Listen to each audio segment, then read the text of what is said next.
ఓం నమః శ్రీ యతిరాజాయ వివేకానందసూరయే సచ్చిత్సుఖస్వరూపాయ స్వామినే తాపహారిణే.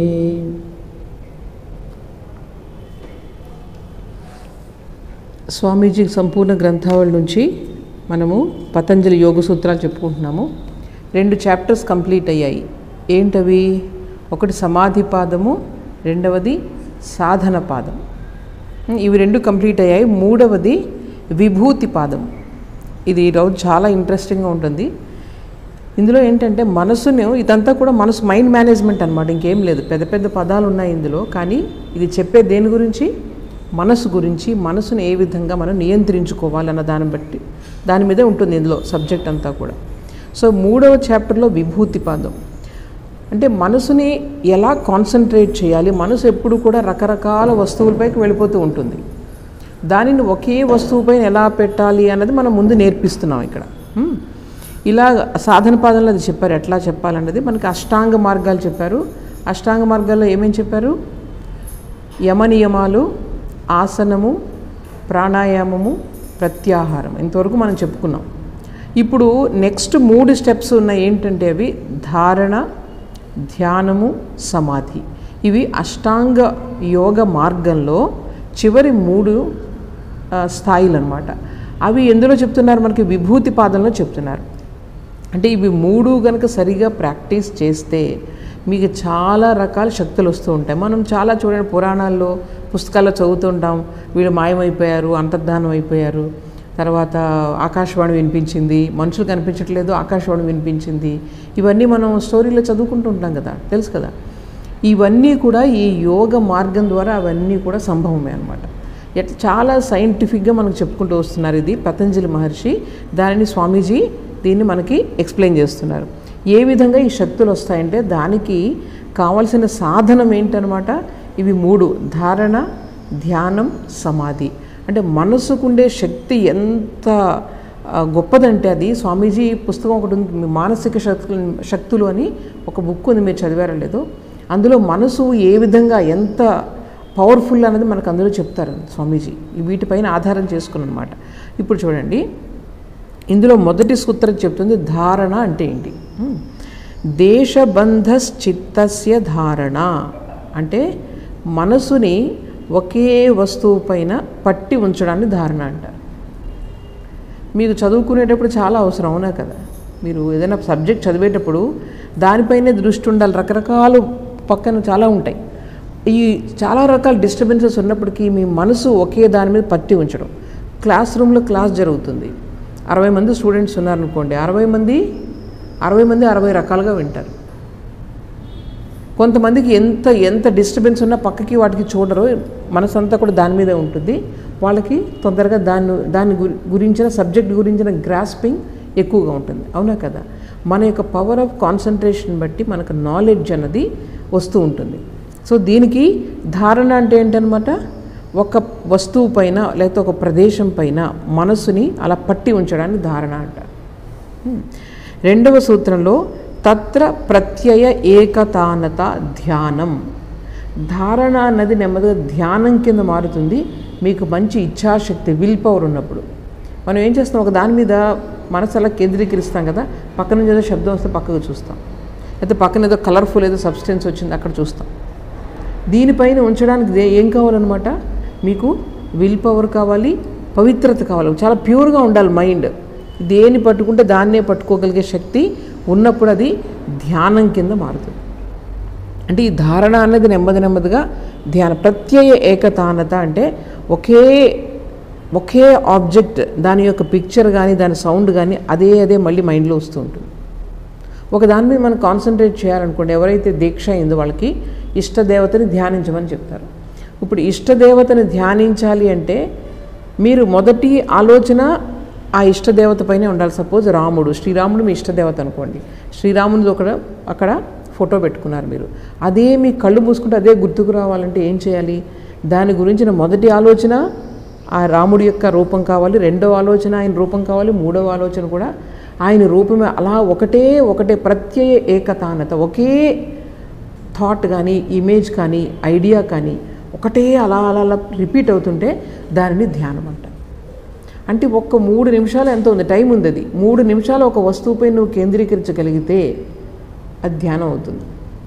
కానీ ఎంత కష్టం, అది చాలా కష్టం. మీరు చేసి చూస్తుంది దీనికి ప్రాక్టీస్ చేయాలన్నమాట. ప్రాక్టీస్ చేస్తే డెఫినెట్గా ఇది వస్తుంది. సో ప్రత్యయ ఏకతానత ధ్యానం 2వ సూత్రంలో చెప్తున్నారు. తర్వాత 3వది తదేవ అర్ధమాత్ర నిర్భాసం స్వరూపశూన్యమివ సమాధి. ఇంకా సమాధి అంటే ఏంటండి, అందులో అక్కడ రూపం కూడా మాయమైపోయింది. అక్కడ రాముడి గురించి నువ్వు ఆలోచిస్తున్నావు, రాముని రూపంలో ఏం లేదు. రాముని యొక్క తత్వం ఏదైతే ఉందో, ఆ దైవీ తత్వం ఏదైతే ఉందో అది మాత్రం నీకు గుర్తుంటుంది, ఇంక ఇవన్నీ మాయమైపోతాయి. అంటే కాన్సన్ట్రేషన్ ఇంకా డీప్ అయితే కేవలం ఆ భావం మాత్రమే మిగులుతుందన్నమాట. ఆ భావం మాత్రమే మిగిలితే మీకు ఏమవుతుంది, మనసు నెమ్మదిగా ఇంటర్నలైజ్ అయిపోతుంది. బయటంతా అసలు ఇంకేం కనిపించదు, పక్కన శబ్దం వస్తున్నా కనిపించదు. కాన్సన్ట్రేషను ఎంత డీప్గా ఉంటుందంటే అసలు పక్కన శబ్దం వస్తున్నా కనిపించదు. శ్రీరామకృష్ణ పరమహంస ఇవన్నీ చదివి, రామకృష్ణ పరమహంస జీవితం చదివితే మీకు అర్థమవుతుంది. ఆయన ధ్యానంలో వాటిలో కూర్చుంటే పైన వచ్చి కొన్ని రోజులు అలాగే కూర్చొని ఉండేవారు, భోజనం లేదు, ఏం లేదు. తల మీద వచ్చి పిచ్చుకలు అదేదో గూడు అనుకుని పిచ్చుకలు కూర్చునేవాట. అయినా సరే ఆయనకి ఏం తెలియదు. మన రమణ మహర్షి ఒళ్ళంతా మొత్తం పురుగులు వచ్చి తినేసాయి, ఏం తెలియదు ఆయనకి. అంటే ఎంత నిగూఢంగా ఎంత డీప్గా ఉంటుందో ఒకసారి మీరు ఆలోచించండి. అది అంటే కాన్సన్ట్రేషన్ అంతవరకు కూడా వెళ్తుందన్నమాట.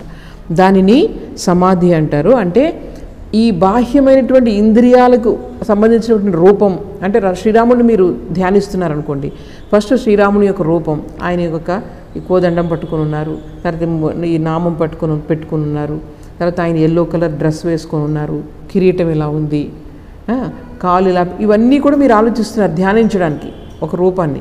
నెమ్మదిగా సమాధికి వచ్చేటప్పటికి ఏమవుతుందన్నమాట, కేవలం భావం మాత్రమే మిగులుతా. శ్రీరాముడు అనే తత్వం ఏదైతే ఉందో అదే ఇంక మీకు మిగులుతుందన్నమాట భావం, అందులో మీరు మెర్జ్ అయిపోతారు. దట్ ఈస్ కాల్డ్ సమాధి. తర్వాత 4వ సూత్రం చూడండి. ఇవి 3 చాలా చాలా ఇంపార్టెంట్. మీరు ఏ విషయంలో, ప్రపంచంలో ఏ విషయం గురించి తెలుసుకోవాలనుకున్నా ఇది పాటిస్తే కనుక, ఈ ధారణం, ధ్యాన, సమాధి 3 పాటిస్తే కనుక మీకు దాని గురించిన జ్ఞానం కలుగుతుందట. అంటే మన డిసెక్షన్ అంటారు, అందరూ ఏం చేస్తాం, మన పువ్వు గురించి తెలుసుకోవాలంటే పువ్వును కోస్తాం, లోపల ఏముందో చూస్తాం. కానీ పువ్వును కొయ్యకుండా పువ్వు గురించి తెలుసుకోవడం మన వాళ్ళకి తెలుసు, ఋషులకి. మరి ఎలా తెలిసింది వీళ్ళందరికీ చెప్పండి? వీళ్ళు ఎప్పుడు కూడా టెలిస్కోప్లు, మైక్రోస్కోప్లు లేవు కదా. మన వాళ్ళకి ఎలా తెలిసింది, ఇంత జ్ఞానం ఎలా కలిగింది మన వాళ్ళకంటే దిస్ ఈజ్ ద టెక్నిక్ అనమాట. ఇది ఆయుధం. ఈ 3 ధారణ, ధ్యానం, సమాధి మర్చిపోకూడదు. 3 కూడా. ధారణ అంటే ఒకే దానిపైన మనసును పట్టి ఉంచడం, నెమ్మదిగా అది మాత్రమే ఆలోచించడం, నెమ్మదిగా అందులో లీనమైపోవడం. లీనమైపోయి మీరు అలా దీన్ని 3టిని కలిపి ఏమంటారనమాట, 4వ సూత్రంలో చెప్తుంది, త్రయం ఏకత్ర సంయమః. ఈ 3టిని కలిపి ఏమంటారు, సంయమం అంటారు. సో సంయమం అన్నది టెక్నిక్ అనమాట, ఒక టెక్నిక్. ఆ టెక్నిక్ ద్వారా దేని గురించి అని ప్రపంచంలో నీకు వస్తుందన్నమాట. శక్తి, రకరకాల శక్తులు వస్తాయి, దాన్ని విభూతి, రకరకాల శక్తులు వస్తాయన్నమాట. సో ఇవి 3 కూడా ఏం చేస్తారనమాట, ఫస్ట్ నేను ఇప్పుడు చెప్పిన మెథడ్ అలాగే అనమాట. అన్నిటినీ ఫస్ట్ అన్ని రకాలు తిరుగుతూ ఉంటుంది మైండ్, ఒక దాని మీద పెట్టడానికి ట్రై చేస్తున్నాం, దానిలోనే డీప్గా వెళ్ళిపోవడం. ఈ 3 కలిపి సంయమం అంటారు. 5వ పాయింట్, 5వ సూత్రంలో ఏం చెప్తున్నారు, తత్ జయాత్ ప్రజ్ఞాలోకః. ఈ 3టిలో కూడా మీకు కాన్సన్ట్రేషన్ ఈ విధంగా కలిగితే కనుక ప్రజ్ఞాలోకః అంటే you will get the knowledge of that object on which you are meditating. మీరు దేని గురించి అయితే మీరు ధ్యానం చేస్తున్నారో దాని గురించి మొత్తం నాలెడ్జ్ మీకు వస్తుంది. చాలా ఇంట్రెస్టింగ్ కదా, ఇంట్రెస్టింగ్గా ఉందా లేదా? అయితే దీనికి ఏంటంటే మంచి ప్రాక్టీస్ చేయాలి. ఒకసారి మీరు ప్రాక్టీస్ చేస్తే టకటక వెంటనే అది వచ్చేస్తుందంటే తెలుసా. అంటే మీరు టైం తీసుకోక్కర్లేదు. సపోజ్ నేను తన మీద కాన్సన్ట్రేట్ చేయాలంటే నా మైండ్ అంతా అక్కడికి ఇంకా వెళుతుందనమాట. శ్రీరామకృష్ణుల యొక్క మీరు కథామృతం మీరు చదివితే ఇలాంటివి చాలా సందర్భాలు ఉంటాయి. సడన్గా ఎవరి మొక్క తదేకంగా చూస్తున్నారు, ఆయన ఎవరున్నారు ఏంటి మర్చిపోతున్నారు అన్నమాట. తదేకంగా చూసేటప్పుడు వాళ్ళ గురించి అంతా ఆయన తెలిసిపోతూ ఉంటుంది. చాలాసార్లు మీకు తెలుసు కదా, విజ్ఞానానందజీ మహారాజు ముందు వచ్చినప్పుడు ఆయన పేరు హరిప్రసన్న అనమాట. ఆయన మంచి కుస్తీలు బట్టి మంచి పెద్ద చాలా బలమైన శరీరం ఉండేది. ఈయన వచ్చినప్పుడు రామకృష్ణ పరమహంస అన్నారు మనం కుస్తీ పడదామా అని అడిగారు. కుస్తీ పడదామంటే ఇదేంటి, ఆయన చూస్తే ఇంత ఉన్నారు రామకృష్ణ పరమహంస, ఈయనేమో నాది ఇంత యంగ్ మ్యాన్, చాలా బలంగా ఉంది శరీరం, నాతో కుస్తీ పట్టడం ఏంటి అంటున్నారు. అన్న తర్వాత ఇద్దరు కలిసి కుస్తీ ఇలా పడుతున్నట్టు ఇలా అంటున్నారట. ఆయన చూసి ఆయన వంక తదేకంగా చూస్తున్నారు. ఎవరు వంక? హరిప్రసన్న మహారాజ్, ఆయన యంగ్ మ్యాన్, ఆయన వంక అలా చూస్తున్నారు రామకృష్ణ పరమహంస. అలా చూస్తూ చూస్తూ చూస్తూ దగ్గరికి వచ్చారు. దగ్గరికి వచ్చేటప్పటికి ఇలా తోసేటప్పటికి మొత్తం ఆయన ఎక్కడ శరీరంలో శక్తి అంతా ఈయనకు వచ్చేస్తున్నట్టు ఫీలింగ్ వచ్చిందంటే ఎవరికి? విజ్ఞానం నుంచి. మరి ఆయన ఇలా టచ్ చేయగానే ఆయనలో ఉన్న శక్తి అంతా ఈయనకు వచ్చేస్తుంది అనమాట. అంతే ఇలా తోసేస్తున్నారు పట్టుకొని, ఇంత సన్నటి మనిషి ఆయన్ని. అంటే ఇది చూడండి, ఈ పవర్ ఆఫ్ కాన్సన్ట్రేషన్ ఎలా ఉంటుందంటే వాళ్ళలో అంతా కూడా నీకు వచ్చేస్తుంది అనమాట. ఇన్ని రకాలు ఉన్నాయి ఇందులో. ఇలా రామకృష్ణ పరమహంస మీరు నిజంగా జీవితం చదివితే ఇవన్నీ ఏంటనేది మీకు అర్థమవుతుంది ప్రతీదీ కూడా.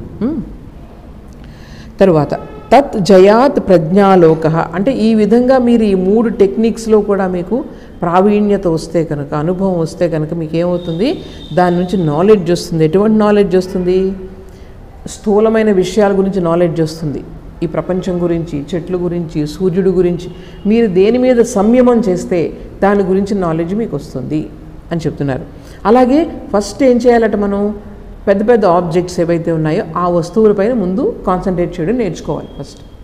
దాని తర్వాత నెమ్మదిగా ఇంకా సూక్ష్మం లోపలికి వెళ్తూ ఉండాలి. వెళ్తూ ఉండి ఎప్పుడు కూడా దీన్ని సడన్గా నేను మైండ్ని కాన్సన్ట్రేట్ చేసేద్దామని అలా చేయకూడదట. ఎలా చేయాలి? దశలుగా నెమ్మదిగా ఫస్ట్ కొంచెం 1-2 సెకండ్లు ట్రై చేశాను, 3 సెకండ్లు ట్రై చేశాను, మళ్ళీ రేపు కొంచెం ఎక్కువ ట్రై చేశాను. ఇలా ఏం చేయాలి? నెమ్మదిగా వెళ్ళాలి తప్ప ఒక్కరోజు కూర్చొని నేను కాన్సన్ట్రేట్ చేసేద్దామని చెప్పేసి చేస్తే మీకు ఏమవుతుందనమాట, వేరే రకం తలనొప్పులు ఇట్లాంటివన్నీ వస్తాయన్నమాట. అలా అందుకని ఏం చేయాలన్నమాట, కొంచెం ప్రాక్టీస్ చేయాలి. దీన్ని ప్రాక్టీస్ చేస్తే మీ చేతిలోకి వస్తుంది ఇది. సో ఇలాగా చేసిన తర్వాత నెక్స్ట్ 6వ సూత్రంలో తస్య భూమిషు వినియోగ, ఇదే చెప్తున్నారు ఇక్కడ. మీరు నెమ్మదిగా చేయాలి ఈ 6వ సూత్రంలో చెప్తున్నారు. తర్వాత 7వది త్రయం అంతరంగం పూర్వేభ్య అంటే అంతకుముందు చెప్పిన వాటి కంటే కూడా ఇవి 3 అంతరంగ సాధనలు. అంతకుముందు ఏం చెప్పారు మనకి? ఏం చెప్పారు అష్టాంగ మార్గంలో? మళ్ళీ అడుగుతున్నాను. యమ నియమాలు, ఆసనం, ప్రాణాయామం, ప్రత్యాహారం. యమ నియమాలు అంటే నైతిక నియమాలు. తర్వాత ఆసనం అంటే బాడీని ఏ విధంగా మనం కూర్చుంటే అది మనకి స్థిరంగా కూర్చోగలుగుతుందో దాన్ని ఆసనం అంటారు. స్థిరంగా సుఖంగా ఉండగలుగుతుందో దాన్ని ఆసనం అంటారు. దానికి కూడా ప్రాక్టీస్ చేయాలి ఆసనం. తర్వాత ప్రాణాయామం అంటే మన యొక్క ప్రాణశక్తిని మనం కొంచెం నియంత్రించుకోవడం, దాన్ని ప్రాణాయామం అంటారు. తర్వాత ప్రత్యాహారం అంటే ఏంటి? నెమ్మదిగా ఈ విషయ వస్తువుల నుంచి మనసుని వెనక్కి తీసుకురావడం అనమాట, విత్డ్రా చేసుకోవడం, దాన్ని ప్రత్యాహారం అంటారు. ఇవి 5 సాధనలు. ఏ సాధనలు? బహిరంగ సాధనలు. అంటే బయట నుంచి మనం ఏం చేస్తున్నాం? మనసుని నెమ్మదిగా లోపలికి తీసుకురావడానికి ట్రై చేస్తున్నాం. బాడీని సరిగా పెట్టుకోవడానికి కాన్సన్ట్రేషన్ కుదరాలి కాబట్టి బాడీని సరిగా పెట్టుకుంటున్నాం. అలాగే నైతికంగా మనసు సరిగా లేకపోతే ఇటువంటి కాన్సన్ట్రేషన్ వల్ల చాలా కీడో జరుగుతుంది తప్ప మేలు జరగదు. అందువల్ల నైతికంగా మనం బాగుండాలి. ఇవన్నీ కూడా బహిరంగ సాధనలు. ఈ సాధనల నుంచి మనం ఎందులోకి వస్తున్నాము? ఇవి అంతరంగ సాధనలు. ఏంటి? ధారణ, ధ్యాన, సమాధి. ఇవి 3 కూడా అంతరంగ సాధనలు. అదే చెప్తున్నారు. త్రయం అంతరంగం పూర్వేభ్య. ఇవి 3 ప్రాక్టీస్ చేయడం వల్ల మీకు ఏ రకమైన శక్తులు వస్తాయట? సర్వజ్ఞత్వం. అంటే మీరు ఏది చూసినా దాని గురించి తెలిసిపోతూ ఉంటుంది మీకు. నేను ఇటువంటి వాళ్ళని చూశాను, అందుకే చెప్తున్నాను మీకు ఎంత ధైర్యంగా. ఎలా వాళ్ళకి వస్తుంది? పుస్తకాలు ఎక్కువ చదవరు, ఏం చదవరు, ఏది చూసినా వాళ్ళకి నాలెడ్జ్ వెంటనే వచ్చేస్తుంది. ప్రతిదీ వాళ్ళకి. అంటే మెడికల్ నాలెడ్జ్ ఉంటుంది, లేకపోతే ఒక సైకాలజీ గురించి అన్నీ. ఏ పుస్తకం చదవకుండా ఎలా వచ్చిందంటే వాళ్ళకి ఇది ఆల్రెడీ ఇది వచ్చిందనమాట. ఈ సంయమ టెక్నిక్ వాళ్ళకి తెలుసు. సో దేని వంక చూస్తుంటే అది వాళ్ళకి తెలిసిపోతుంటుంది అనమాట నాలెడ్జ్ అనేది. మీకు యోగులు ఎవరినైనా చూడండి, మనకు ఆశ్చర్యం అనిపిస్తుంది. స్వామీజీ మహా అయితే 39 ఏళ్ళు స్వామి వివేకానంద. ఏంటి అసలు ఆయన చూసి అందరూ ఆశ్చర్యపోయేవారు. అన్నీ తెలుసు, వేదాలు తెలుసు, ఇవి తెలుసు, ఉపనిషత్తులు అన్నీ తెలుసు అయింది. ఒకసారి అలా చూస్తే వచ్చేస్తుంది అనమాట వాళ్ళకి.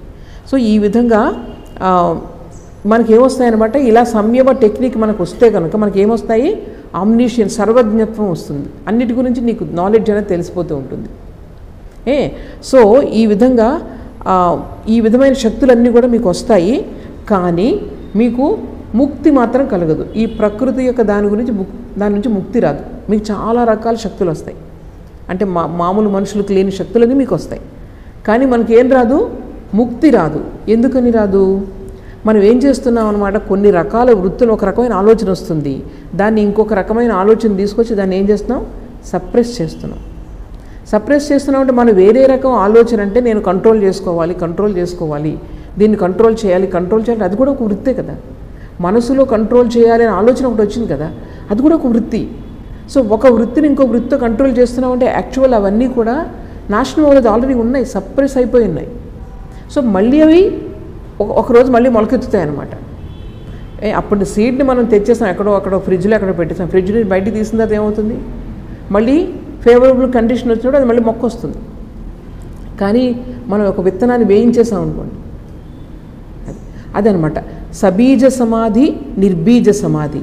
అంటే సమాధి కలిగినప్పుడు, సమాధి అంటే కాన్సన్ట్రేషన్, డీప్ కాన్సన్ట్రేషన్. సమాధి కలిగినప్పుడు లోపల సంస్కారాలు ఏవైతే ఉన్నాయో, ఆలోచనలు కానీ భావాలు కానీ, సంస్కారాలన్నీ కూడా ఇంకా మొలకెత్తే స్థాయిలో ఉన్నాయి. ప్రస్తుతానికి అవి సప్రెస్ అయిపోయి ఉన్నాయి, ఫ్రిడ్జ్లో పెట్టినట్టుగా. అప్పుడు దాన్ని సబీజ సమాధి అంటారు. ఇప్పుడు మనం మాట్లాడుకుంటుంది సబీజ సమాధి. ఇంకా అందుకని ముక్తి రాదు, మళ్ళీ జన్మ వస్తుంది అనమాట. సపోజ్ నేను ఈ సబీజ సమాధిలో ఉండగా నా ప్రాణం పోయిందనుకోండి, మళ్ళీ జన్మ వస్తుంది. ఎందుకంటే లోపల ఇంకా ఉన్నాయి, అవన్నీ కూడా సంస్కారాలు, కోరికలు ఇవన్నీ కూడా ఉన్నాయన్నమాట. అవన్నీ మళ్ళీ మొలకెత్తుతాయి, కాబట్టి మళ్ళీ జన్మ వస్తుంది. మళ్ళీ ఇవన్నీ కూడా ఫ్రక్టిఫై అవ్వాలి, అందుకని జన్మ వస్తుంది. అందువల్ల ఇది నిర్బీజ సమాధి మాత్రం కాదు, ముక్తి మాత్రం రాదు, కానీ రకరకాల పవర్స్ వస్తాయి. తరువాత 8వ సూత్రంలో తదపి బహిరంగం నిర్బీజస్య. ఇప్పుడు మనం చెప్పుకున్న సబీజ సమాధి ఏదైతే ఉందో అది కూడా నిర్బీజ సమాధికి బహిరంగం లాంటిది. నిర్బీజ సమాధితో పోల్చుకుంటే అది బహిరంగం, అంటే ఇది ఎక్స్టర్నల్ అనమాట. నిర్బీజ సమాధి అంటే ఇంకా డీప్ కాన్సన్ట్రేషన్కి వెళ్ళాలి. డీప్ కాన్సన్ట్రేషన్లో ఎప్పుడో ఎన్ని జన్మల సంస్కారాలన్నీ కూడా మనం కాన్షియస్ లెవెల్లోకి తెచ్చుకుంటున్నప్పుడు అప్పుడు అవన్నీ కూడా నిర్బీజం అయిపోతాయి అన్నమాట. దానికి ఇంకా డీప్ కాన్సన్ట్రేషన్ కావాలి. అందువల్ల సబీజ సమాధి అన్నది నిర్బీజ సమాధికి ఎటువంటిది, బహిరంగమ సాధన. అది అంటే ఇంకా డీప్ కాన్సన్ట్రేషన్ అనమాట. అర్థమైందా? సో శ్రీరామకృష్ణులు ఏం చేసేవారంటే, ఈ సమాధి మామూలు సమాధి కాన్సన్ట్రేషన్ కలిగినప్పుడు మీకు చాలా రకాలైన ఏమొస్తాయి, పవర్స్ వస్తాయి. ఒకసారి రామకృష్ణ పరమహంస స్వామి వివేకానందని పిలిచి చెప్పారనమాట, ఇట్రా ఒకసారి నా దగ్గర నేను సాధన చేసి చాలా రకాలైన పవర్స్ నాకు వచ్చాయి, విభూతులు వచ్చాయి, అవన్నీ కూడా నీకు ఇవ్వాలనుకుంటున్నాను నేను, నువ్వు తీసుకుంటావా అని అడిగితే స్వామి వివేకానంద ఏమంటారనమాట, ఆ పవర్స్ వల్ల నాకు ముక్తి కలుగుతుందా, భగవత్ సాక్షాత్కారం కలుగుతుందా, మళ్ళీ జన్మ లేకుండా ఉంటుందా అంటే అదేం ఉండదు, కానీ నీకున్న ఆ పవర్స్తో నీకు ఎంతోమంది నీకు అనుచరుల కింద మారిపోతారు, ఎంతోమంది నువ్వు కంట్రోల్ చేయగలవు, చాలా గొప్ప గొప్ప పవర్స్ వస్తాయంటే అప్పుడు వివేకానంద ఏమంటారంటే నాకు అవసరం లేదు అవన్నీ, ఐ డోంట్ వాంట్ అని చెప్తే అప్పుడు రామకృష్ణ పరమహంస చాలా ఆనందిస్తారు. అంటే చాలామంది చూడండి, ప్రతి వాళ్ళని నా చేతుల్లో కంట్రోల్లో పెట్టుకోగలంటే ఎవరికి ఆనందంగా ఉండదు, నేను చెప్పినట్టు వింటారు అందరూ కూడా. సో ఇలాంటి పవర్స్ కోసం ప్రతి వాళ్ళు కూడా ప్రాకులాడుతూ ఉంటారు, ముఖ్యంగా యోగులు. కానీ స్వామీజీ ఒక్క మాటలో, చిన్న వయసులో అయినా సరే ఒక్క మాటలో చెప్పారు, నాకు అవ్వద్దు, నాకు కావాల్సింది ఏంటంటే పవిత్రమైన మనసు, తర్వాత భగవంతుడిపైన ఎప్పుడు భగవంతుడిపైన ఉండే మనసు నాకు కావాలి, అటువంటి మనసు కావాలి, అంతే తప్ప ఈ సిద్ధులు ఆ సిద్ధులు ఇవన్నీ కూడా నాకు వద్దని చెప్పేస్తారనమాట. తర్వాత 9వ సూత్రంలో వ్యుత్థాన నిరోధ సంస్కారయోహో అభినవ ప్రాదుర్భావౌ నిరోధ క్షణ చింతాన్వయో నిరోధ పరిణామ. ఇప్పుడు చూడండి ఎలా కంట్రోల్ చేసుకోవాలి మనసును అన్నది ఇప్పుడు మెథడ్స్ చెప్తున్నారు. ఎలా వస్తాయో చూడండి. ఇప్పుడు మీరు కూర్చోండి, సరిగా స్ట్రైట్గా కూర్చొని చెప్తాను. స్ట్రైట్గా కూర్చోండి, మీ మనసులో ఒక ఆలోచన వస్తుంది, మీరు ఏం చేస్తున్నారు, కాన్సన్ట్రేట్ చేయడానికి ట్రై చేస్తున్నారు. నేను చెప్పే మాటలపైన మీరు కాన్సన్ట్రేట్ చేయడానికి మీరు ట్రై చేస్తున్నారు అనుకోండి. మీరు అప్పుడు ఏం చేస్తారు, మనసులో వచ్చే ఆలోచన, మీకు ఇంట్లో ఆలోచన గుర్తుకొస్తుంది, న్యాచురల్, అది అందరికీ కూడా ఒక ఆలోచన ఉంటుంది మైండ్లో, అవేమో గుర్తుకొస్తున్నాయి, ఇంట్లో ఏదో అన్నమాట, లేకపోతే ఏదో ఇంట్లో వంట చేసి వచ్చాము అన్న అవి గుర్తుకొస్తూ ఉంటాయి. మీరు ఏం చేస్తారనమాట, ఇప్పుడు నేను కాన్సన్ట్రేట్ చేయాలి నేను చెప్పే దాని మీద అని చెప్పి మీరు ఏం చేస్తారు, వద్దు అని చెప్పి మీ మనసుని దాన్ని సప్రెస్ చేయడానికి ట్రై చేస్తారు. కానీ బయటికి రావాలని ఇష్టపడుతూ ఉంటుంది ఆలోచన, కానీ దాన్ని ఏం చేస్తారు, పక్కకు పెట్టి మీరు ఏం చేస్తున్నారు, ఇంకొక ఆలోచనతో ఆలోచనని సప్రెస్ చేయడానికి ట్రై చేస్తున్నారు. అదే చెప్తున్నారు ఇక్కడ చెప్తున్నది అదే. చూడండి ఏం చెప్తున్నారంటే, మీరు ఎప్పుడైతే కంట్రోల్ చేసుకోవడానికి ప్రయత్నిస్తున్నారో, ఏదైతే అనవసరమైన ఆలోచన ఉందో ఆ ఆలోచనని అవసరమైన ఆలోచనతో మీరు కంట్రోల్ చేసుకునే క్షణంలో అప్పుడు ఏమవుతుందన్నమాట, మీ మైండ్లో ఇంకొక మోడిఫికేషన్ వస్తుంది. ఆల్రెడీ మీ మనసులో సపోజ్ నేను పాలు తోడు పెట్టానో లేదో అనేదో మీకు వచ్చింది థాట్, అయ్యో తర్వాత ఆలోచిద్దాం లేదండి, ఎందుకు ఈ పాలు గురించి ఇప్పుడు ఆలోచిస్తున్నాను, ఫస్ట్ ఇది ఆలోచిద్దామని చెప్పి ఇంకొక థాట్ వచ్చింది మీకు. ఇప్పుడు ఏమైందనమాట, ఆ థాట్ వెళ్ళిపోయింది కానీ వేరే థాట్ వచ్చిందా లేదా? సో ఒక సంస్కారం వెళ్ళిపోయింది కానీ ఇంకొక సంస్కారం వచ్చింది. అదే చెప్తున్నారు ఇక్కడ. అంటే మొదటి స్టేజ్లో ఎలా ఉంటుందంటే మీ మైండ్లో మనకు అనవసరమైన ఆలోచనలు పక్కన పెట్టాలి అని చెప్పి వేరే ఆలోచనతో దాన్ని పక్కన పెడతారు. ఆ స్టేజ్లో ఫస్ట్ స్టేజ్ ఆఫ్ మీకు ధారణ ఎలా కలుగుతుందని చెప్తున్నారు ఇక్కడ. సో ఇక్కడ ఒక వృత్తిని సప్రెస్ చేయడానికి ట్రై చేస్తూ ఉంటాము, ఆ ప్రయత్నంలో వేరొక వృత్తిని తీసుకొస్తూ ఉంటాము. ఇది ఫస్ట్ స్టేజ్. ఇది తర్వాత 10వ సూత్రంలో తస్య ప్రశాంతవాహిత సంస్కారాత్. ఇది ఎలా వస్తుందండి? అంత ఈజీనా? ఎలా వస్తుంది? నెమ్మదిగా అలవాటు చేసుకోవడం వల్ల, ఇలాగ మైండ్ని కంట్రోల్ చేసుకోవడం అలవాటు చేసుకోవడం వల్ల, ముఖ్యంగా చిన్న వయసులో అలవాటు చేసుకుంటే పెద్ద అయ్యేటప్పుడు అది హ్యాబిట్ అయిపోతుంది అనమాట, న్యాచురల్గా వచ్చేస్తుంది అది. సో అలా నెమ్మదిగా ఏమవుతుందనమాట, ఆ ఫ్లో నేను కంట్రోల్ చేసుకుంటున్నాను, ఒకే దాని మీద నేను మనసును పెట్టడానికి ట్రై చేస్తున్నానని చెప్పి అలా ప్రయత్నం చేయగా ఒక అలవాటు కింద మారిపోతుంది. ఎవరైతే దీక్ష తీసుకున్నారో, నేను ఎప్పుడు కూడా భగవంతుడిని యొక్క రూపాన్ని నా హృదయంలో నేను ధ్యానించుకోవాలి అన్నది ఉంటుంది. సో నేను ఎక్కడికి వెళ్ళి అనవసరమైన ఆలోచనలు వస్తున్నాయి, వాళ్ళు ఏదో చెప్తున్నారు, వీళ్ళు ఏదో చెప్తున్నారు, లేదా బయట నుంచి ఏవో మనకు వినకూడని వింటున్నాం, మనం అప్పుడు ఏం చేస్తాం అనమాట, ఇవన్నీ నాకు వద్దు, నేను ఏం చేస్తాను, నాకు ఒక రూపం, శబ్దం, ఒక ఆధారం ఉంది, ఆ చక్కగా భగవంతుని యొక్క రూపాన్ని నేను గుర్తు తెచ్చుకుంటూ ఉంటాను. ఈ విధంగా మనం చేస్తూ ఉంటే అది ఒక అలవాటు కింద మారిపోతుంది అనమాట. అది చెప్తున్నారు ఇక్కడ. తస్య ప్రశాంత వాహిత సంస్కారాత్. ఈ విధంగా మనం నిరోధించడం వల్ల ఈ నిరోధించే సంస్కారాలు ఏవైతే ఉన్నాయో, మంచి సంస్కారాలు, వాటి యొక్క ఒక ఫ్లో మన నుంచి ఎప్పుడు వస్తూ ఉంటుంది కాబట్టి ఈజీగా మనం మైండ్ని కంట్రోల్ చేసుకోగలుగుతాం. ఎంత ప్రయత్నం చేస్తే అంత త్వరగా, అంత ఈజీగా, సులభంగా మనం మనస్సుని కంట్రోల్ చేసుకోగలుగుతాం. దీనికి ఏం కావాలి? ప్రాక్టీస్ కావాలి. ఎంత ప్రాక్టీస్ చేస్తే అంత. తర్వాత 11వ సూత్రంలో సర్వార్థత ఏకాగ్రతయోహో క్షయోదయౌ చిత్తస్య సమాధి పరిణామః. ఇప్పుడు చూడండి, నెక్స్ట్ స్టేజ్లో ఏమవుతుంది, మనసు ఫస్ట్ ఏమవుతుందంటే అన్నిటి మీద ఉంటుంది, అన్ని రకాలు, సర్వార్థత అంటే అన్ని రకాల ఆలోచనలు వస్తూ ఉంటాయి మనసులో. మనం ఏం చేస్తామో దాని సర్వార్థత అన్నదాన్ని, అన్ని రకాలను తగ్గించి మనం ఏం చేస్తాము, భగవంతుని యొక్క రూపంపైనే నా యొక్క మనసును కేంద్రీకరించాలి అని ఏకాగ్రత. అంటే ఫస్ట్ సర్వార్థత అంటే చాలా వాటి మీద ఇంట్రెస్ట్ ఉంది నాకు, తర్వాత నెమ్మదిగా ఏమవుతుంది, ఏకాగ్రత, ఒకదాని మీదే ఇంట్రెస్ట్ తెచ్చుకుంటున్నాను నేను. అర్థమైందా? అంటే న్యాచురల్గా అవన్నీ కూడా పోయి నాకు ఏకాగ్రత అన్నది న్యాచురల్గా నాకు వస్తుందన్నమాట, రెండో స్టేజ్లో అది. సో ఇది సమాధి పరిణామం. ఇలా వచ్చినప్పుడు ఏకాగ్రత ఏ విధంగా డీప్ అయినప్పుడు అన్నిటినీ మర్చిపోయి అప్పుడు ఏమగలుగుతుంది, సమాధి కింద పరిణమిస్తుంది. అది ఆ యొక్క ప్రాక్టీస్ సమాధి కింద పరిణమిస్తుంది. సమాధి అంటే మళ్ళీ చెప్తున్నాను, సమాధి అంటే పెద్ద మాటలు కదా. సమాధి అంటే ఏంటి? కాన్సన్ట్రేషన్, ఏకాగ్రత, డీప్ కాన్సన్ట్రేషన్, అంతే. తరువాత 12వ సూత్రంలో శాంతోదితౌ తుల్య ప్రత్యయౌ చిత్తస్య ఏకాగ్రత పరిణామః. ఇది చూడండి, నెమ్మదిగా ఏకాగ్రత పెరిగే కొద్దీ పాస్ట్ అండ్ ప్రజెంట్ రెండు ఒకటైపోతాయట. ఇక్కడ చాలా చూడండి, మీకు మనసు ఆలోచనలు వచ్చినప్పుడు మీరు మనసు ఏదర్ భూతకాలంలోకి వెళ్తారు, లేకపోతే భవిష్యత్తులోకి వెళ్తారు, ఎప్పుడు ప్రజెంట్లో ఉండరు. మామూలు మనుషులు అందరూ ఈ స్టేజ్లోనే ఉంటారు, ఏదర్ భూతకాలంలోకి వెళ్తారు, లేకపోతే అంటే ఈ కాలం అన్నది ఎప్పుడు కూడా మనసు అంటేనే కాలం, మైండ్ ఒకటే. మైండ్ లేకపోతే టైం లేదు మీకు, మైండ్ లేకపోతే టైం లేదు. ఎలా చెప్పగలరు మీరు రాత్రి గాఢ నిద్రలో ఉన్నప్పుడు మీకు తెలుస్తుందా? అక్కడ మైండ్ పనిచేయట్లేదు, అందువల్ల మీకు టైం తెలియదు. అందుకని మైండ్, ఇవి రెండు కూడా ఒక్కటే అనమాట. ఇప్పుడు మైండ్ ఏం చేస్తుంది, ఎప్పుడు కూడా ముందుకన్నా వెళ్తుంది, వెనక్కన్నా వెళ్తుంది. ఏకాగ్రత కలిగినప్పుడు ఏమవుతుంది, ఈ పాస్ట్ ఇవన్నీ కూడా ప్రజెంట్లో మర్జ్ అయిపోతాయి. అంటే ఈ ప్రస్తుతం ఉన్న క్షణంలోకి మీరు డీప్గా వెళ్ళిపోతే మీకు సమాధి కలిగిపోతుంది. ప్రస్తుతం ఉన్న దాంట్లోకి మనం ఏం చేస్తాం, వెనక్కన్నా వెళ్తుంది, ముందుకన్నా వెళ్తుంది, అందుకని నిద్ర వస్తుంది మనం కూర్చుంటే.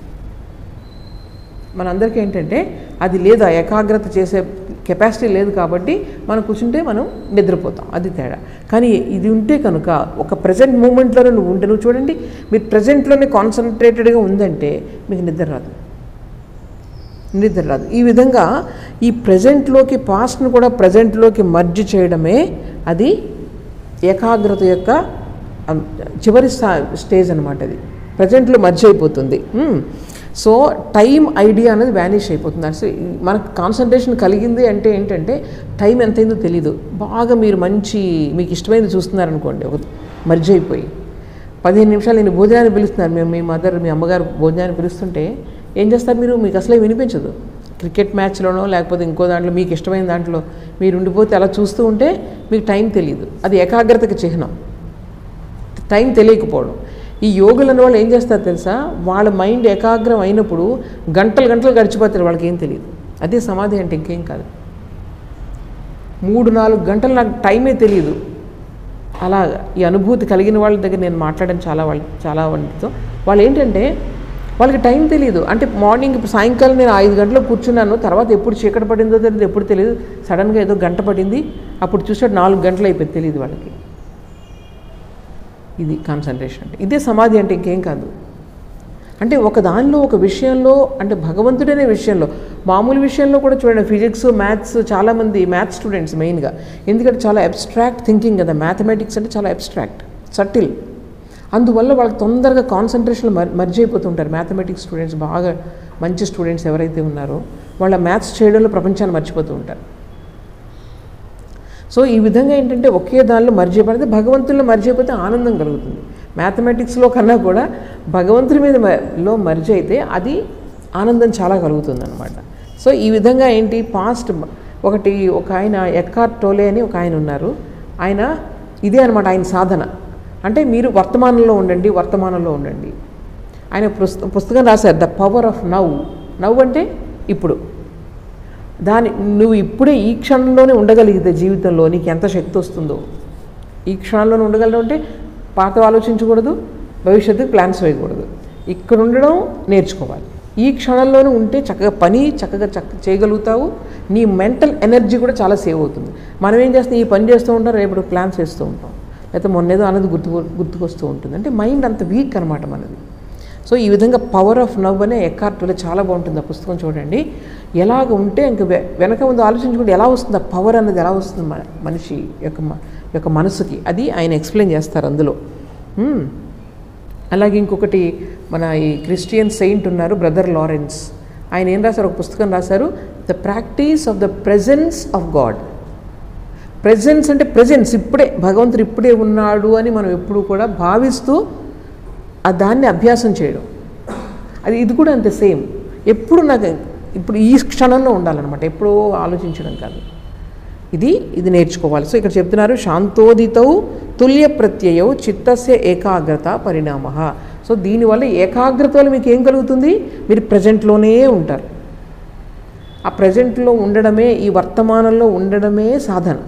ఆ వర్తమానంలో మీరు ఎక్కువసేపు ఉండగలిగితే అదే సమాధి, ఇంకంతకన్నా. సరే, తర్వాత 13వ సూత్రం, ఏతేన భూతేంద్రియేషు ధర్మ లక్షణావస్థ పరిణామ వ్యాఖ్యాత.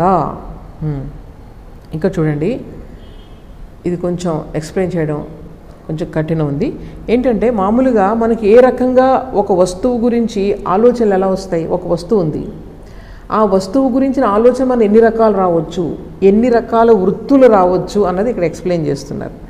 ఒకటేంటంటే దాని యొక్క రూపానికి సంబంధించి, అలాగే సమయానికి సంబంధించి, అలాగే అది ఏ స్థితిలో ఉందో ఆ స్థితిని సంబంధించి. ఉదాహరణకి ఇక్కడ చెప్తున్నారు, బంగారం ఉంది, ఒక బంగారం ముద్ద ఉందనుకోండి, దాని నుంచి రకరకాల గాజులు చేశారు, గొలుసు చేశారు, తర్వాత రింగ్ చేశారు, అన్ని రకాలు చేశారు. అంటే ఆ బంగారం గురించి ఆలోచన ఎన్ని రకాలుగా రావచ్చు, దానికి రూపానికి సంబంధించి రకరకాలుగా రావచ్చు. అలాగే అవి ఏ సమయంలో చేయించారు మీరు ఆ బంగారం, ఆ సమయానికి సంబంధించి. మొన్నెప్పుడో నేను గత సంవత్సరం నేను బంగారం గాజులు చేయించుకున్నాను అంటే అదొక వృత్తి. అంటే ఎన్ని రకాలుగా ఒక వస్తువుకు సంబంధించి ఆలోచనలు మన మనసులో ఎన్ని రకాలుగా రావచ్చు. తర్వాత ఇంకొకటి దాని యొక్క స్థాయి, దాని బాగా ఎక్కువగా ఉందా, బంగారం తక్కువగా ఉందా, చాలా పలచగా ఉందా, తిక్కుగా ఉందా, ఇవన్నీ దాని యొక్క స్థితి. సో ఇన్ని రకాలుగా ఒక వస్తువు గురించి మనకు ఆలోచనలు రావచ్చు. సంభావన అంటే దానికి ఏంటంటారు, దాన్ని పాసిబిలిటీ, ఎన్ని రకాల థాట్స్ రావచ్చు. ఈ థాట్స్ వల్ల మన యొక్క మనసులో, మన యొక్క ప్రవర్తనలో అన్నిటిలో కూడా ఏ రకాల మార్పులు రావచ్చు. సో వీటన్నిటినీ కూడా మనం ఏం చేయాలన్నమాట, కంట్రోల్ చేసుకోవాలి. కంట్రోల్ చేసుకున్నప్పుడే కదా మనకి ఇది వస్తుంది. సో ఈ ప్రతి వస్తువు గురించి ఇన్ని రకాల ఆలోచనలు ఉన్నప్పుడు అన్ని రకాల ఆలోచనలు కూడా మనం ఎంత జాగ్రత్తగా ఉండాలి వాటి విషయంలో. ఆ ఆలోచనలు రాకుండా ఏ విధంగా కంట్రోల్ చేసుకుంటే మనసు ఏకాగ్రం అవుతుంది. ఇప్పుడు మనం చెప్పుకున్నాం ఏకాగ్రం ఎలా అవుతుంది, ఒక్కొక్క వస్తువుని మొత్తం థాట్స్ అన్నిటిని తీసి ఒకే దానిపై కాన్సన్ట్రేట్ చేసుకుంటూ పోవాలి. మనకు అంతకుముందు సూత్రాల్లో చెప్పారు. సో ఈ విధంగా 3 రకాలైనటువంటి ఈ ఒక వస్తువు యొక్క 3 రకాలైనటువంటి ఈ ఆలోచనలు మనం పక్కకు తీసి మనం ఏం చేయాలన్నమాట, కాన్సన్ట్రేషన్ అనేది ప్రాక్టీస్ చేయాలి అని చెప్తున్నారు. సో మైండ్ ఎలాగ మారిపోతూ ఉంటుంది, ఆ మారిపోవడాన్ని మనం ఎలా నిరోధించాలనేది మనకి ఇక్కడ చెప్తున్నారనమాట. సో ఈ విధంగా చేయడం వల్ల ఏమవుతుందనమాట, నెమ్మదిగా మీకు ప్రాక్టీస్ వల్ల ఒక యోగి ఎవరైతే ప్రాక్టీస్ చేస్తున్నారో వాళ్ళకి మనసు కంట్రోల్ అనేది న్యాచురల్గా అయిపోతుంది అనమాట. న్యాచురల్గా అయిపోతుంది. ఇప్పుడు ఏంటంటే నేను చూడండి, ఏదైనా కాన్సన్ట్రేట్ చేయాలంటే ఫస్ట్లో మేబీ 5-6 సంవత్సరాలు నేను గట్టిగా ట్రై చేయాలి. ఆ విధంగా ట్రై చేసినది ఒకసారి టెక్నిక్ తెలిసిన తర్వాత, సపోజ్ నేను ఈ పుస్తకం మీద కాన్సన్ట్రేట్ చేయాలనుకుంటున్నాను అనుకోండి, విదిన్ మినిట్స్ నేను అన్నింటినీ మర్చిపోయి దీని మీద కాన్సన్ట్రేట్ చేయగలను. రామకృష్ణ పరమహంస డైలీ అలా ఉండేదన్నమాట. ఆయన అసలు ఏదైనా ఒకటి గుర్తొస్తే చాలు ఇంక మొత్తం పక్కన చుట్టుపక్కలంతా మర్చిపోయేవారు. డీప్ అందులో కాన్సన్ట్రేషన్ అయిపోయింది. అదే సమాధి, నిమిషానికి సమాధి. ఆయనకు ఏదైనా ఒకటి తెలుసుకోవాలంటే ఎంత జస్ట్ మైండ్ని కాన్సన్ట్రేట్ చేయడమే, వాళ్ళ గురించి తెలిసిపోతూ ఉండేది, ఆ వస్తువు గురించి తెలిసిపోతూ ఉండేది అనమాట. సో చాలా వండర్ఫుల్గా ఉంటుంది. ఆయన లైఫ్ చూస్తే మీకు ఇవన్నీ కూడా అర్థమవుతాయి అన్నమాట. సో ఇది మనము నెమ్మదిగా ప్రాక్టీస్ చేస్తే అదొక ఇన్స్ట్రుమెంట్ కింద మన చేతిలోకి వచ్చేస్తుంది అనమాట. తర్వాత 14వ సూత్రం, శాంతోదిత వ్యపదేశ్య ధర్మానుపాతి ధర్మి. ఇప్పుడు ఒక్కొక్క వస్తువుని మనకి విశ్లేషణ చెప్తున్నారు. ఒక వస్తువు ఇంకొక వస్తువు ఎలాగ డిఫరెన్షియేట్ చేయగలం మనం. దీని ధర్మాలు, ఈ బెంచ్ ఉంది, దీని ధర్మం వేరు, ఈ పుస్తకం ఉంది, దీని ధర్మం వేరు. ఇవన్నీ కూడా ఒకే వస్తువు నుంచి నెమ్మదిగా పరిణామం చెందుతూ వచ్చాయి. పరిణామం ఎలా చెందుతూ వచ్చాయి, కాలం వెళ్ళే కొద్దీ కూడా వాటిలో కొన్ని మార్పులు వస్తూ వచ్చినాయి. ఒక్కొక్క దానిలో ఒక్కొక్క మార్పు వచ్చింది. ఆ మార్పుల వల్ల ఒక్కొక్క దానికి ఒక్కొక్క విశిష్ట లక్షణం అనేది వచ్చింది. మామూలుగా మన ఈ జీవులు ఏవైతే ఉన్నాయో వాటి ఒక చిన్న కణం నుంచి వచ్చాయి అవన్నీ కూడా. ఆ ఏకకణం, ఒకే కణం రకరకాలుగా విభజించబడి తర్వాత మల్టీ సెల్యులార్ ఆర్గానిజం వచ్చింది. ఈ మల్టీ సెల్యులార్ ఆర్గానిజం బహుకణ జీవి. ఆ బహుకణ జీవి ఇంకా మార్పులు చెంది రకరకాలు వచ్చి మనం ఇప్పుడు మనిషి వరకు వచ్చాం. ఎలా వచ్చింది అది? రకరకాల మార్పులు. ఇప్పుడు ఒకే కణం నుంచి 2 జీవులు వచ్చాయి. ఇది ఒక రకంగా మార్పు చెందుతూ వచ్చింది, ఇది ఒక రకంగా మార్పు చెందుతూ వచ్చింది. ఈ మార్పులు కలిసి ఇదొక జీవిగా పరిణామం చెందింది, అదొక జీవిగా పరిణామం చెందింది. ఈ విధంగా రకరకాల ఆబ్జెక్ట్స్ ఉన్నాయి ఈ ప్రపంచంలో. అవన్నీ కూడా వాటి ప్రతిదానికి కూడా ఒక ధర్మం ఉంది అని చెప్తున్నారన్నమాట. ఎలా ఇన్ని రకాలు వచ్చాయి అని చెప్పేసి. సో వాటిని బట్టి అవి ఎలా మనలో వృత్తులను తీసుకొస్తున్నాయి, ఇవన్నీ ఎంత డీప్గా అనలైజ్ చేస్తున్నారో చూడండి. తర్వాత 15వ సూత్రంలో క్రమాన్యత్వం పరిణామ అన్యత్వే హేతు. ఇప్పుడే చెప్పాను నేను. నెమ్మదిగా వాటిలో క్రమ పరిణామం జరిగి వివిధ రకాలుగా ఇవన్నీ కూడా మార్పు చెందాయి ఈ ప్రపంచంలో అంతా కూడా. 16వ సూత్రం, పరిణామత్రయ సంయమాత్ అతీత అనాగత జ్ఞానం. చూడండి, ఒక వస్తువు గురించి ఎలా పరిణామం చెందింది మీరు ఆలోచిస్తే ఏమవుతుందట, మీకు మొత్తం మీ పాస్ట్ అండ్ ఫ్యూచర్ మీకు తెలిసిపోతుంది. ఆ వస్తువు యొక్క పాస్ట్లో ఎలా ఉండేది, అది ఫ్యూచర్లో ఎలా ఉంటుంది, అది కూడా తెలిసిపోతుందట మీకు. అంటే ఒక దాని మీద చేంజెస్ ఏమొచ్చాయన్న దాని మీద మీరు సంయమం చేస్తే, నేను ఇక్కడ నుంచి సంయమం అంటే మీరు ఏమి అర్థం చేసుకోవాలి, ధారణ, ధ్యాన, సమాధి, ఇవి 3 అర్థం చేసుకోవాలి. అంటే ఏ వస్తువు మీద మీరు సంయమం చేస్తే దాని యొక్క ఏంటంటారు పుట్టుపూర్వోత్తరాలు తెలిసిపోయాయి అంటారు చూసారా, అట్లా తెలిసిపోతాయి అన్నమాట ప్రతి దాని గురించి కూడా. అది చెప్తున్నారు ఇక్కడ. అతీత అనాగత జ్ఞానం అంటే దాని యొక్క పాస్ట్, ఇంకా ముందు వచ్చేది, దాని గురించి జ్ఞానం మనకి తెలుస్తుంది. ఈ పరిణామత్రయాన్ని మనం చూస్తే కనుక, అంటే అంతకుముందు ఎలా ఉంది, ఇది ఇప్పుడు ఎలా ఉంది, తర్వాత ఎలా ఉంటుందని మనం దాని మీద కాన్సన్ట్రేషన్ చేస్తే దాని గురించి జ్ఞానం అనేది తెలుస్తుంది. అలాగే ఇప్పుడు చూడండి ఇంకొకటి, ఈ సంస్కారాలు ఒకవేళ మన సంస్కారాలు ఉన్నాయి, నా మైండ్లో ఆలోచనలు ఎలా వస్తున్నాయి నువ్వు అనలైజ్ చేసుకున్నావు అనుకో, దాని మీద కాన్సన్ట్రేట్ చేసావు అనుకో, నీ యొక్క లోపలున్న ఆలోచనలు ఇవన్నిటి మీద నీ యొక్క పూర్వజన్మ ఏంటన్నది కూడా నీకు తెలుస్తుంది. అంటే నీలో ఉన్నటువంటి ఆలోచనలను నువ్వు కాన్సన్ట్రేట్ చేస్తే ఈ ఆలోచన ఇప్పుడు ఎందుకు వచ్చింది, సడన్గా ఎక్కడి నుంచి ఏదో వస్తుంది, అసలు ఇర్రెలవెంట్గా ఏదో వస్తుంది ఎప్పుడో అనమాట, దాన్ని పట్టుకుంటారు వాళ్ళు. పట్టుకుని ఇది ఎందుకు వచ్చింది ఇక్కడ అంటే మనం నిర్దాక్షిణ్యంగా మనలో ఉన్నటువంటి సంస్కారాలను మనం అనలైజ్ చేసుకుంటూ పోతే మన పాస్ట్లో ఎలా ఉన్నామో, మనకు జన్మ ఏంటి అది కూడా వీళ్ళకి తెలుస్తుంది. తర్వాత 17 శబ్దార్థ ప్రత్యయానాం ఇతరేతర అధ్యాసాత్ సంకరః తత్ ప్రవిభాగ సంయమాత్ సర్వభూత ఋత జ్ఞానం. అమ్మో చూడండి ఇక్కడ ఏంటి తెలుసా, ప్రతి దాంట్లో ఒక మాట మాట్లాడడం, అంతకుముందు చెప్పుకున్నాం మనం దీన్ని. ఒక మాట మాట్లాడినప్పుడు అందులో 3 ఉంటాయి, శబ్దం, అర్థం అండ్ జ్ఞానం. అంటే ఏదైనా ఒక సౌండ్ మనం విన్నాం, ఒక ఆవు ఎగ్జాంపుల్ మనం చెప్పుకున్నాం. అంటే ఆవు అనగానే ఆ ఆవు అన్న పదం ఏం చేస్తుందనమాట, నా లోపలికి ఆ సౌండ్ తీసుకెళ్ళి నా చెవులు ఎక్కడ తీసుకెళ్తాయి, మన బ్రెయిన్లో ఉన్నటువంటి ఒక కేంద్రం ఉంటుంది ఈ శబ్దానికి, అక్కడ తీసుకెళ్తాయి. అక్కడికి తీసుకెళ్ళిన తర్వాత డిఫరెంట్ ప్రాసెస్ అక్కడ నీకు దాని గురించిన జ్ఞానం అనేది అప్పుడు కలుగుతుంది అనమాట.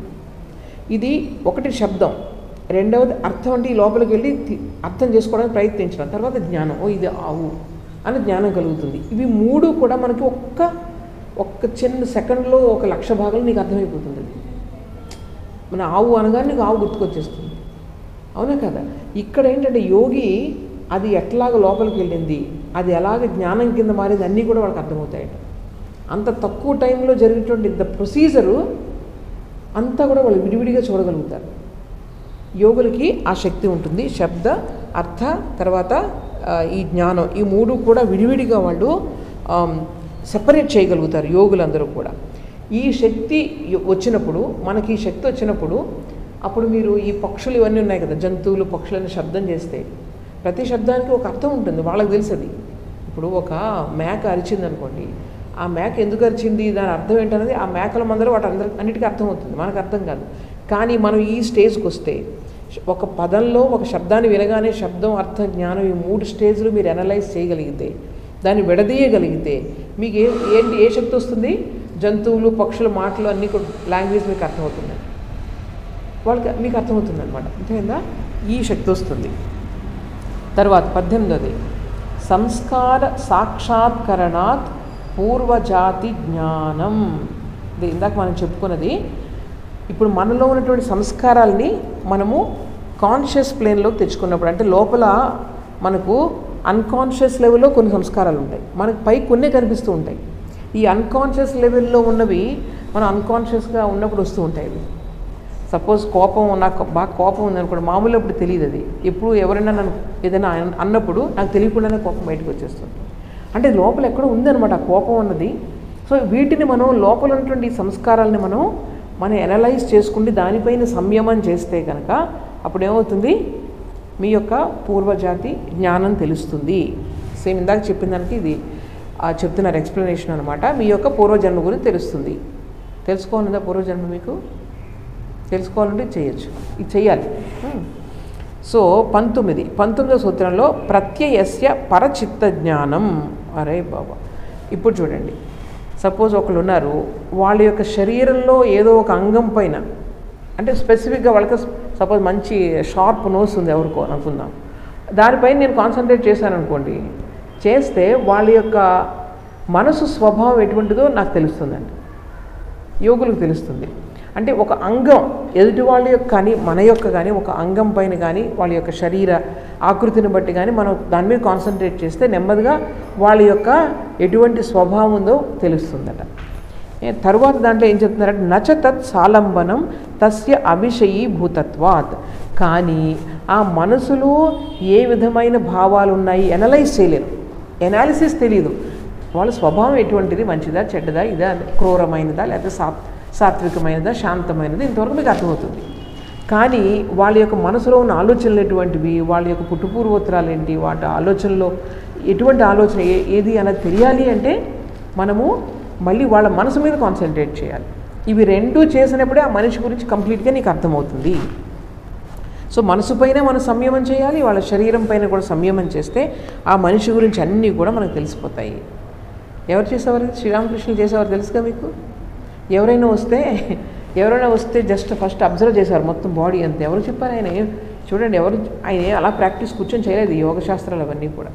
ఆయన చూసేవారనమాట. చూసి నీకు మంచి లక్షణాలు ఉన్నాయి, నువ్వు భగవంతుడిని సాక్షాత్కరించుకోగలవు అని చెప్పారు. కొంతమందికి ఏం చెప్పేవారు?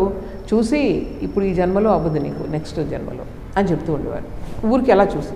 మళ్ళీ కొంతమందిని దగ్గరికి పిలిచి ఏమనేవారు? ఈ చెయ్యి బరువుందా లేదో చూసేవారు. ఈ చెయ్యి ఇలా పట్టుకుని చూసేవారట. చెయ్యి తేలిగ్గా అది ఏం చూసేవారో తెలీదు, కానీ ఆయన చెప్పినవి అన్నీ కరెక్ట్ అయ్యాయి. అంటే ఈ విధంగా వాళ్ళకి చాలా ఈజీగా ఆయన అలా కాన్సన్ట్రేట్ చేసి మనిషిని సెలెక్ట్ చేసుకునేవారు. ఆయన వచ్చిన వాళ్ళందరిలో వీళ్ళు నా అంతరంగ శిష్యులు, వీళ్ళు బహిరంగ శిష్యులు అని చెప్పేసేవారు ముందుగానే. అలా సెలెక్ట్ చేసుకున్నారు 16 మందిని. వాళ్ళతో స్పెషల్గా ఆయన ట్రైనింగ్ ఇచ్చేవారు. ఎందుకంటే వాళ్ళకి ట్రైనింగ్ ఇస్తే వాళ్ళు ముందుకెళ్తారు సాధనలో, ఆధ్యాత్మిక సాధనలో. ఆయనకు తెలిసి ఒక్కొక్కరికి ఒక్కొక్క రకంగా ఆయన తెలిసేది ఆయనకి. ఆయన పూర్వ జన్మలో వాళ్ళు ఏంటి, చైతన్య మహాప్రభు యొక్క వాళ్ళ యొక్క గ్రూప్లో ఈయన ఉండేవాడు గత జన్మలో అని చెప్పేవారు. స్వామి వివేకానందకి ఏమని చెప్పారు? సప్తఋషి మండలం నుంచి వచ్చారు ఈయన అని చెప్పారు. అన్నీ ఆయన చెప్పినవన్నీ కూడా ఆయన ఎప్పుడైతే ఆయన యొక్క పూర్వజన్మ గురించి జ్ఞాపకం వస్తుందో ఆ నెక్స్ట్ ముహూర్తంలో ఆయన శరీరాన్ని వదిలేస్తారని చెప్పారు. అలా చాలామందికి చెప్పేవారు. ఈ రాఖాల్ మహారాజ్కి ఏం చెప్పారు? బ్రహ్మానందజీకి ఆయన బృందావనంలో కృష్ణుని యొక్క స్నేహితుడు పూర్వజన్మలో. చివరిలో అలాగే నా కృష్ణుడు ఎక్కడ చనిపోయేటప్పుడు ఆయన మాట్లాడిన మాటలు చూడండి. ఆహా, బృందావనంలో నేను ఆడి తేలుతున్నాను, ఈ యమునా నదిపై తేలుతున్నాను, నా కృష్ణుడు ఎక్కడ, నా కమలనేత్రుడు కృష్ణుడు, ఇలా మాట్లాడుకుంటూ వెళ్ళిపోతారు చివరి క్షణాలు ఆయన చనిపోయే ముందు. శ్రీరామకృష్ణులు కరెక్ట్గా చెప్పారు. ఇంకప్పుడు అనుకున్నారు ఇంక ఎవ్వరు కూడా ఈయన లక్షించలేరు. ఎప్పుడైతే పూర్వజన్మ గుర్తుకొచ్చిందో ఇంక ఈ శరీరాన్ని ఉంచలేరు అనమాట వాళ్ళు. అలా ప్రతి వాళ్ళకి ఆయన అలా చెప్తూ ఉండేవారు అనమాట పూర్వజన్మ వాళ్ళు ఎవరు అని చెప్పేసి. తర్వాత 21 కాయ రూప సంయమాత్ తత్ గ్రాహ్య శక్తి స్తంభే చక్షు ప్రకాశ సంయోగే అంతర్ధానం. ఇప్పుడు ఏంటంటే మనము ఇలాగ ఒక శరీరం యొక్క రూపం పైన ధ్యానం చేసినప్పుడు ఒక స్టేజ్లో వాళ్ళకట మన శరీరాన్ని కనిపించకుండా చేయొచ్చట. ఇప్పుడు కాయ రూపం పైన మనం ధ్యానం చేసినప్పుడు అంటే బాగా కాన్సన్ట్రేట్ అయిపోతుంది అనమాట. కాన్సన్ట్రేషన్ ఎంత ఎక్కువ అవుతుందంటే ఈ శరీరం యొక్క రూపం తర్వాత దానిలో ఉన్నటువంటి మన ఏ పదార్థాలతో శరీరం ఏర్పడిందో అవి రెండింటిని సెపరేట్ చేయగలుగుతారు యోగి. శరీరం ఉంది కదా, ఆ శరీరానికి ఒక రూపం వచ్చింది. ఎలా వచ్చింది? ఇవన్నీ కలియడం వల్ల, సంఘటితం అవడం వల్ల రూపం వచ్చింది, అవునా కదా? వీటి రెండింటినీ కూడా ఆ రూపం ఏర్పడిన పదార్థాలని కూడా వాళ్ళు విడదీయగలిగిన స్థాయిలో యోగులు కావాలనుకుంటే ఎవరికి కనిపించకుండా ఉండగలరట. ఆ స్థాయిలో వాళ్ళ యొక్క మనసు ఆ స్థాయికి వెళ్ళినప్పుడు వాళ్ళు కంప్లీట్గా ఎవరికి అంతర్ధానం అయిపోతుంటారు. మనం చూడండి, అంతకుముందు వింటూ ఉంటాం కదా మన వాటిలో అంతర్ధానం అయిపోయారు, వచ్చారు అంతర్ధానం అయిపోయారు. వాళ్ళందరికీ చాలా కామన్. ఇదేంటి సీక్రెట్స్ ఏం లేవు ఇందులో, మీరు కూడా చేయగలరు. మీకు కాన్సన్ట్రేషన్ వస్తే అంటున్నారు స్వామీజీ. కానీ మనకు ఆ వాటి మీద ఇంట్రెస్ట్ లేదు కదా, మనకు అది కనిపించదు కదా, అందుకని ఇంట్రెస్ట్ లేదు. బయట ఉండే కంప్యూటర్స్, సెల్ ఫోన్స్ కళ్ళకి కనిపిస్తాయి, కళ్ళకి చెవులకి వినిపిస్తాయి కాబట్టి వాటి మీద ఇంట్రెస్ట్ మన జీవితంతో వాటితో వెళ్ళిపోతుంది. కానీ ఈ మనసుకి ఇటువంటి అతీంద్రియ శక్తులు వస్తాయి మనం చేస్తే కనుక. సో యోగులు ఈ విధంగా కావాలంటే అంతర్ధానం అవ్వగలరు. తర్వాత 22 ఏతేన శబ్దాది అంతర్ధానముక్తం. అలాగే నేను మాట్లాడిన శబ్దం కూడా ఎవరికి వినిపించకుండా మాట్లాడచ్చు. కొంతమందికి వినిపించవచ్చు, కొంతమందికి వినిపించకుండా చేయొచ్చు. అంటే ఒక అబ్స్టకిల్ మనం క్రియేట్ చేయొచ్చు అనమాట. అది వాళ్ళని వెళ్లకుండా, ఈ తరంగాలు వాటి దగ్గరికి వెళ్లకుండా. అలా కొంతమంది చూడండి మాటలు వినిపిస్తాయి, కొంతమందికి వినిపిస్తాయి, కొంతమందికి వినిపించవు. అప్పుడు మన స్టోరీల్లో, పురాణాల్లో ఇదంతా కూడా ఈ యోగ సాధన వల్ల సాధ్యం. సరే, తర్వాత 23 సోపక్రమం నిరుపక్రమం చ కర్మ తత్ సంయమాత్ అపరాంత జ్ఞానమరిష్టేభ్యోవా. మనకి 2 రకాల కర్మ ఫలాలు ఉంటాయి. ఆ కర్మఫలాలు ఏంటి? ఇప్పుడే ఆ కర్మఫలాన్ని అనుభవించాలి. అటువంటి కర్మలు కొన్ని ఉంటాయి. కొన్ని ఎప్పుడో తర్వాత, కొన్ని సంవత్సరాల తర్వాత, అంటే మనం చేసిన పనికి దాని ఫలితాన్ని అనుభవించడం ఒక్కొక్కసారి ఇమీడియట్గా అనుభవించాలి, ఇంకొకసారి చాలా రోజుల తర్వాత ఈ 2 రకాల కర్మలు ఉన్నాయన్నమాట. అటువంటి కర్మపై మన యొక్క కర్మ ఏదైతే ఉందో దానిపైన మనం కాన్సన్ట్రేట్ చేస్తే ఏం తెలుస్తుందో తెలుసా? మనం ఏ ముహూర్తంలో ఏ సెకండ్లో చనిపోతామో కూడా తెలుస్తుందంట. మన కర్మ యొక్క గతిపైన దానిపైన మనం కాన్సన్ట్రేట్ చేస్తే మనం చనిపోయే క్షణం అనేది తెలుస్తుందండి. యోగులకు తెలుస్తుంది ఆ టైంలో నేను చనిపోతాను. స్వామీజీ ఏం చేశారు తెలుసు కదా మీకు? తీసుకురమ్మన్నారు క్యాలెండర్ తీసుకురమ్మని జూలై 4th రౌండ్ ఆఫ్ చేశారు. సరిగ్గా ఆ రోజు అమెరికన్ ఇండిపెండెన్స్ డే. చాలామంది సెలెక్ట్ చేసుకుంటారు. యోగులందరికీ ఇది సాధ్యం. అది జస్ట్ ఈజీగా వాళ్ళు ప్రాణాలను వదిలేయగలుగుతారు అనమాట. అది పెద్ద వాళ్ళకి అసలు ఇదే కాదు, కష్టమే కాదు. అందుకని మనకు భారతదేశంలో ఈ చివరి క్షణంలో మనము చాలా ఇంపార్టెంట్. మనకి చివరి క్షణంలో మనం ఏదైతే ఆలోచిస్తామో తరువాత అటువంటి జన్మ మనకు వస్తుందన్నమాట. అందువల్ల మనం చాలా చివరి క్షణంలో భగవంతుని నామం చెప్పాలి అని చెప్తూ ఉంటాం కదా. అందుకే జీవితాంతం మనం భగవంతుని ధ్యానిస్తే చివరి క్షణంలో భగవంతుని ధ్యానిస్తాం, భగవంతుని గుర్తొస్తాడు. అప్పుడు నెక్స్ట్ జన్మ కూడా మనకు బాగుంటుంది. చూడండి, అందుకని ఇవి చాలా ఇంపార్టెంట్ అనమాట. మనం జీవితంలో చక్కగా ఉండడం ఎంత ఇంపార్టెంట్ అంటే మన జన్మల్ని మనం మేనేజ్ చేసుకుంటున్నాం మన యొక్క ప్రవర్తన ద్వారా, మన యొక్క అలవాట్ల ద్వారా. అందుకని అంత ఇంపార్టెంట్ అనమాట. తరువాత 24 మైత్ర్యాదిషు బలాని. అలాగే మైత్ర్యాదిషు అంటే మైత్రి, కరుణ, ముదిత, ఉపేక్ష అని మనం ఫస్ట్ చాప్టర్లో చెప్పుకున్నాం. మైత్రి అంటే ఫ్రెండ్షిప్, ముదిత అంటే హ్యాపీనెస్, కరుణ అంటే కంపాషన్. ఇటువంటి మంచి మంచి భావాలపైన నువ్వు కాన్సన్ట్రేట్ చేస్తే, సంయమం చేస్తే ఆ లక్షణాలు నీకు వస్తాయి. గొప్ప గొప్ప లక్షణాలపైన నువ్వు కాన్సన్ట్రేట్ చేస్తే ఆ లక్షణాలు నీకు వస్తాయి. అది 24. 25 బలేషు హస్తి బలాదీని. అలా కాకుండా నీకు మంచి శారీరకమైనటువంటి బలం కావాలన్నా అనుకో, అప్పుడు ఏనుగు పైన నువ్వు సంయమం చేయాలట. ఏనుగు కండరాలు ఎలా ఉన్నాయి, అది ఎలా నడుస్తుంది, అవన్నీ మనం సంయమం కాన్సన్ట్రేట్ చేస్తే ఏనుగు బలం నీకు వస్తుందండి. సో ఈ విధంగా యోగులకి ఎలాగ ఇన్ఫినిట్ పవర్ తెచ్చుకోవచ్చు అన్నది వాళ్ళందరికీ తెలుసు. ప్రకృతిలో దేనిపైన కాన్సన్ట్రేట్ చేస్తే దాని బలం అంతా వాళ్ళకి వచ్చేస్తుంది. మీకు తెలుసు కదా, మనకు పురాణాల్లో కథల్లో వాయుదేవుడు ఆయన తపస్సు చేశాడు, తెస్తే వాయుదేవుడు అది ఇచ్చాడు, ఈ ఆయుధం ఇచ్చాడు, లేకపోతే అగ్నిదేవుడు ఆయుధం ఇచ్చాడు. వాళ్ళు తపస్సు చేస్తే ఇదనమాట. తపస్సు అంటే ఏం లేదు, సంయమం, కాన్సన్ట్రేషన్. ఆ కాన్సన్ట్రేషన్ చేయడం వల్ల వీళ్ళు రకరకాల ప్రకృతి శక్తులన్నీ కూడా వాళ్ళకి వస్తూ ఉండేవన్నమాట. ఇవన్నీ కూడా మనకి సింబాలిక్గా చెప్పడానికి వాయుదేవుడు, వరుణదేవుడు, సూర్యదేవుడు అని రకరకాలుగా క్రియేట్ చేశారు. కానీ యాక్చువల్ ఫ్యాక్ట్స్ ఇవి.